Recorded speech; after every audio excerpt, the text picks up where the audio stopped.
Thank you, Bruce. So that big contest for the sprinters at Flemington, but for us at Randwick, it's a clash of the Titans. Winning the Cox Plate in record time, Via Sistina up against Chalwolf, the two-time Group 1 winner of the Spring and the Group 2 Apollo Stakes. Hello and welcome to you at home. And to Katie McDonald, who joins me right here at Sydney's headquarters, we have got a brilliant day in store. It doesn't get much better than this. Look at this mouth-watering menu. Of course, as you touched on, we've got Via Sistina, V Chalwolf, but it doesn't end there. Of course, there's 8 runners in the Apollo Stakes at Group 2 level, but 7 of them are individual winners, Group 1 winners. So, yeah, we've got so much to play out. Of course, it doesn't with the Expressway Stakes, the Girls in the Light Fingers Stakes, all at stakes level. A big day here at Randwick. And the Apollo Stakes, all of their collective earnings, nearly $40 million. We've got Group 1 racing down at Flemington today. Big good afternoon to Lizzie and Richo. Yeah, simply can't wait, and the action is electric at Royal Randwick.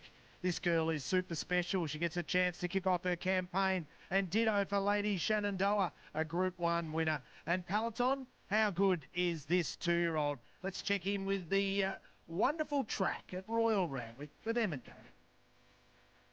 Now, while still are technically in summer, today KM feels like the kick-off of the Autumn Carnival. An amazing card on display for everyone to take part in. But this track, Michael Wood and his team are very lucky because we were due a massive storm last night. We only got 1 millimetre of rain, and as a result, we're on a soft 5. Yeah, it's absolute perfection. I think we're going to see an upgrade pretty early on in the day. And how about the day that we have in store? As you said, it feels like a big Group 1 day, but it's headlined by the Apollo. How are we going to see that track play? Of course, we're going to see Chalwolf maybe go forward. Via Sistina, she won't be too far away. The clash of the Titans, and then Fangirl might come down the centre. What a day we have. I am so excited. So rail out 4 metres, starting on a soft 5. An upgrade to a good 4 anticipated by race 3. Lots of numbers to throw out here. Beautiful skies. Honestly, picture perfect conditions. Oh, Johnny Allen, another Group 1 next to his name. Same with Mitch Friedman. So coming up, we've got the battle of the Apollo Stakes. Chalwolf taking on Via Sistina. And this race has got a long and storied history. This is the Apollo Stakes. First run in 1977, the 1400-metre Apollo Stakes has a stunning list of past winners that include 5-time Group 1 winner Bo Zam and 11-time Group 1 winner Lonhro, who stamped his brilliance on the race in 2003. And this magnificent equine races away Lonhro to win it brilliantly.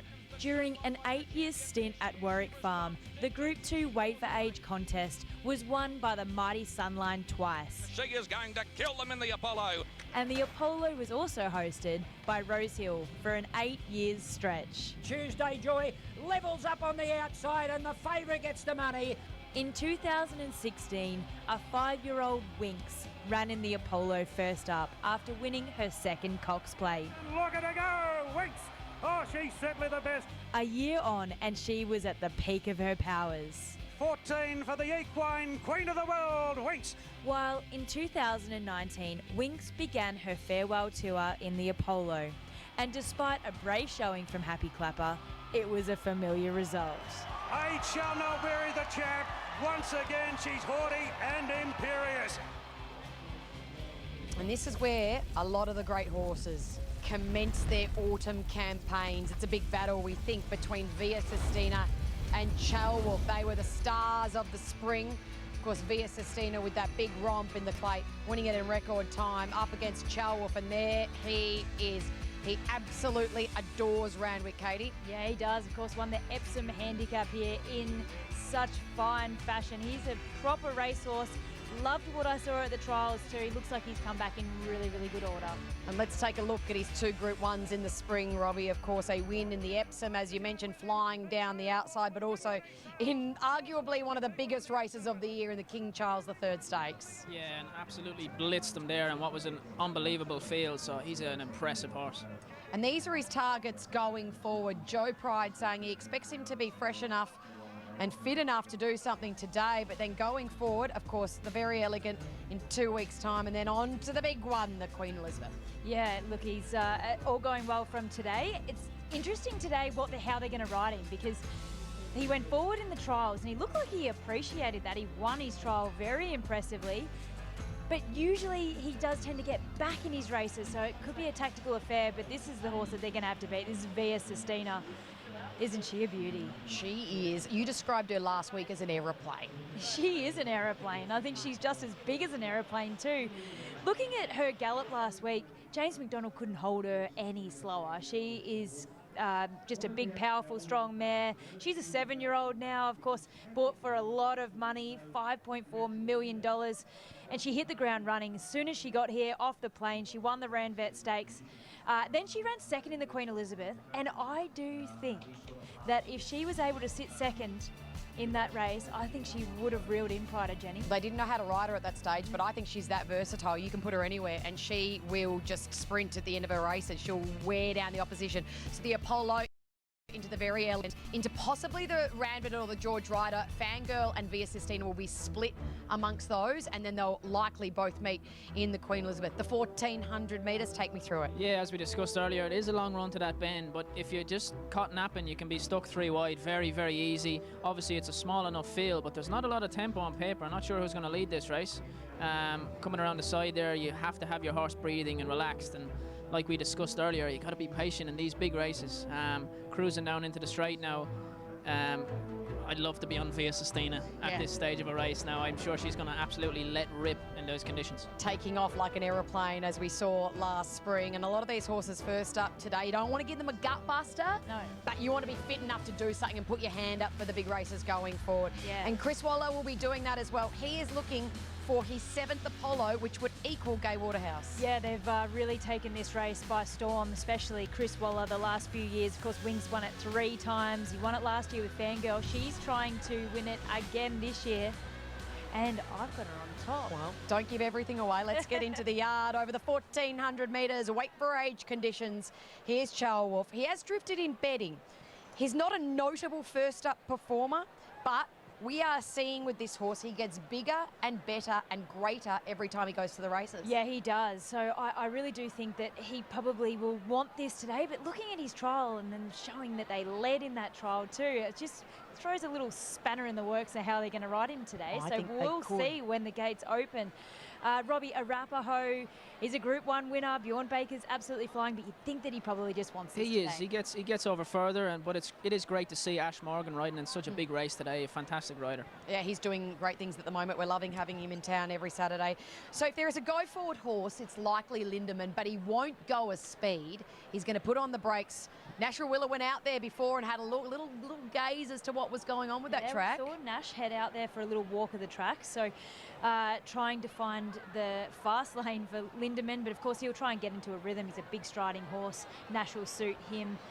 And look, he will definitely make a race of it. Golden Path, this is the only horse that isn't a Group 1 winner in this race. That just goes to show the quality of the race.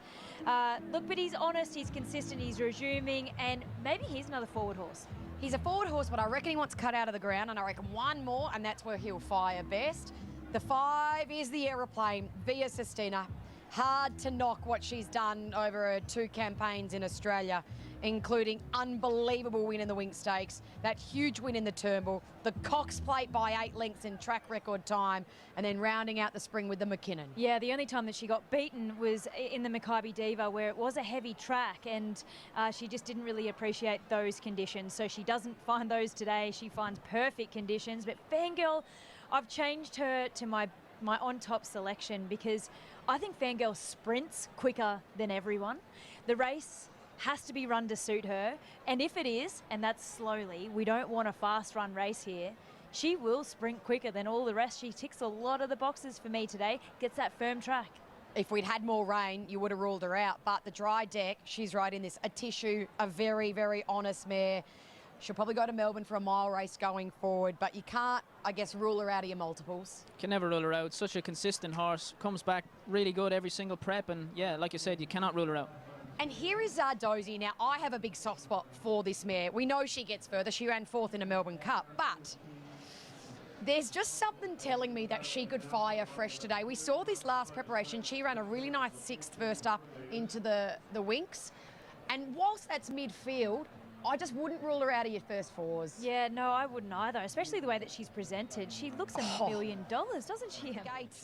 getting ready for the Apollo Stakes. And while this is a Group 2, I tell you what, vibe on track, it feels like a Group 1, doesn't it? It does, and to be honest with you, chatting to the boys in the room earlier on, a couple of them jockeys actually thought it was a Group 1. So yeah, that just goes to show the stature of this race and how good of a race it actually is. So let's just talk about the map, because I think that's the interesting thing with the map. Actually, hold that thought. We'll get Charlie Duckworth in here from the Chris Waller yard, because they have got a big hand in this race. Lindemann, Via Sistina, Fangirl, and a tissue. You can be wherever you like, mate. Good to see you. How are you? We've loved having your wife along for the ride the last few weeks, last few months. She's enjoyed it. Oh, good. We'll have her back soon. Hopefully. Tell us how the aeroplane, as Katie describes her, and Via Sistina is going at the moment. She's flying. She's flying. It's just obviously you arrive here and it's 1,400 and she's a $2 favourite. So if she gets beaten on face value, you think you'd be really disappointed. But at the same time, you've got to understand that she's getting prepared for a 2,000 metre grand final. So yes, do I think she can win? Totally. Of course she can. She's arguably the best horse in Australia. But will I be shattered if she gets rolled today? Probably not. She's got bigger targets in sight. Correct. But Fangirl, she can win first up, fresh on a dry deck. Totally, exactly. She'll be 3 pairs back. She'll get a lovely cart into it. 1,400's more her go than Via. It's more her go than Lindemann, and arguably a tissue takes out of R4 anyway. A tissue takes a few runs to get to up top. So Fangirl, this is probably more of a pet distance. And quickly, Nash Rawiller, we saw him inspecting Rawiller Road before. He goes forward from gate 5 and tries to lead them up at a semi-sedate tempo. Oh, I don't think, his distance this is obviously short of his best too, so he can't go too slow, because otherwise they'll just out-sprint him. So he's actually got to roll along, obviously get a breather at some stage. But if he goes too slow, someone will just come and attack him and he'll undo himself. So he's better off actually just finding a nice rhythm, keeping the horse happy and comfortable. Okay, great insight there. Pick one. Oh, you've got to go Via, but you can't for the value, so you've got to go Fangirl. We have loved having Charlie on the broadcast a little bit more over the last few months. Thank you. No Charlie Duckworth there from the Chris Waller yard. He tells it as it is. Manto, market mover, where are those dollars headed? Via Sistina, horse number 5. So as much as 60% of all bets on number 5, Via Sistina. They look at that name, Via Sistina, and they go, well, how can we not let her go around, even at the short quote, and have something on her, because she is a superstar. I don't know about you, Em, but I've got goosebumps. Yeah, I've got a little butterfly in my tummy at the really moment. looking forward to this race. Finally, you're the jock. Final word as to who wins this and why, Robbie. Yeah, this is a cracking race. Just looking at, I can make a case for 4 or 5 of these horses. I'm going to go Fangirl. I just think, like you said, she's just got a fantastic turn of foot. This track's drying out a little bit maybe, and she's such a talented mare. Here we go, the running of the Group 2 Apollo Stakes. Metres. Evens about Via Sistina in the rough and racing. She was last out and Lindemann was first out. Arapaho pretty handy together with Zardozi, and Golden Path is not that far away.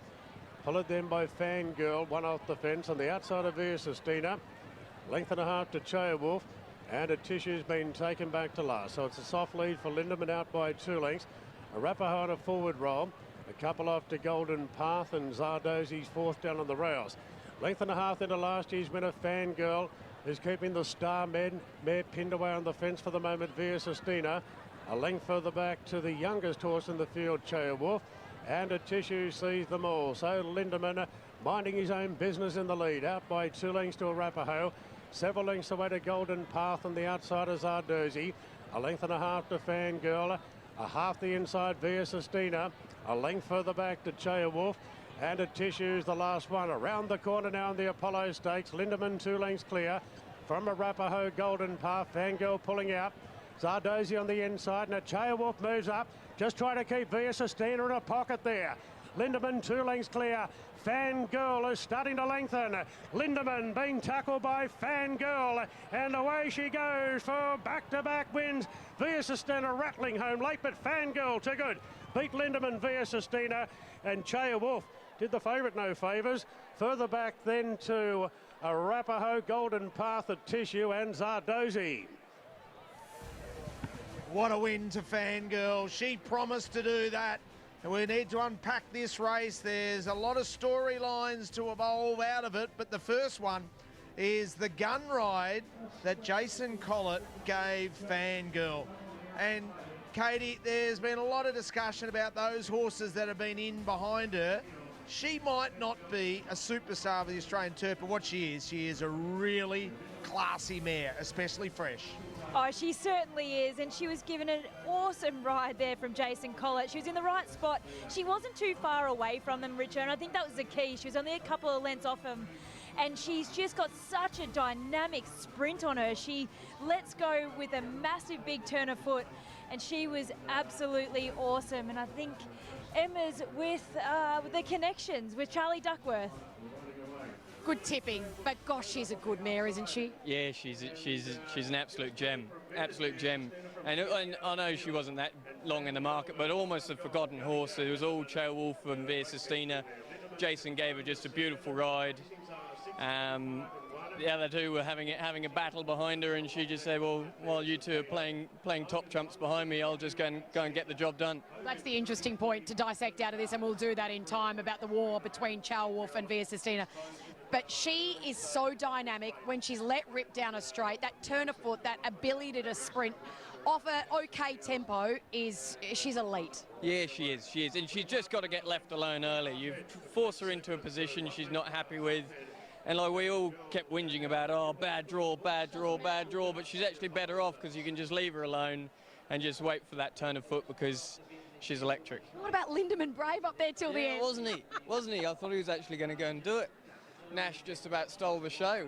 Well, Debbie Capitas would be thrilled. She's got the Quinella there. The Quinella, exactly right. No, it was awesome, great for the Inghams. Obviously they, we were all playing into the King Charles. So it's very nice. She's back in a big. Super win to Fangirl. Chris Waller trains the trifecta.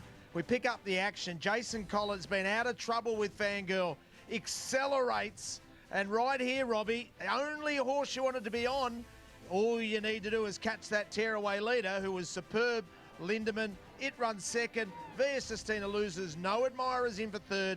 Chia Wolf's in for a good campaign as well for fourth. There's a lot to like out of all of that race. Yeah, a lot to like out of that race. Fangirl was absolutely enormous there. Like we said before the race, incredible turn of foot. She's such a small little horse, but amazing turn of foot. Vera Sistina was excellent through the line, and pretty much half that field now are going to go on to massive races. And Chael Wolf was also a good pass mark for today? Absolutely. Chael Wolf was ridden quiet as we weren't sure where he was going to be. He rode him quiet, come around the field, hit the line better than anything in the race as well. So great race. Hey, Robbie, thanks so much for being part of it, mate. We love when you're riding, but when you're not, you got a home with 7.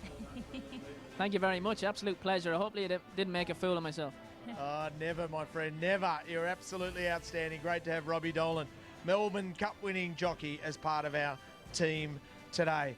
Oh, hasn't the racing action been red hot? We've gone from a Lightning to an Apollo. We need to take a deep breath and then get to launch and hear more from the Apollo Stakes connections. And also, see if I can catch up with that pesky trainer of Skybird. He was off and away into the mounting yard after.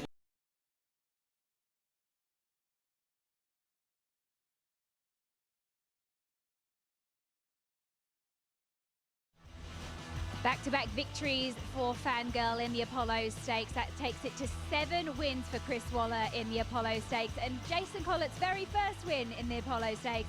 Emma Freedman caught up with him. Can I just give you credit? That was a perfect ride for her. Like, you can't do much better. As we just spoke about with Charlie, she needs to be left alone.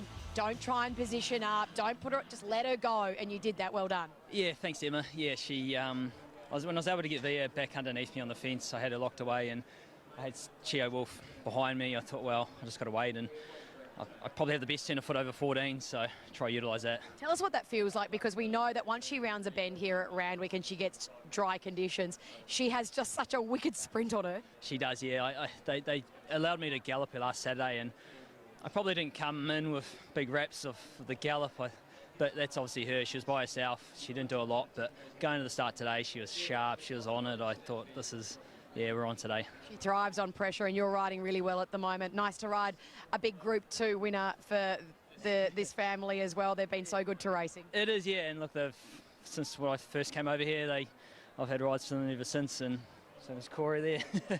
Yeah, they've been great supporters, obviously, of Chris and myself, so it's, yeah, very happy. Well done. Thank you.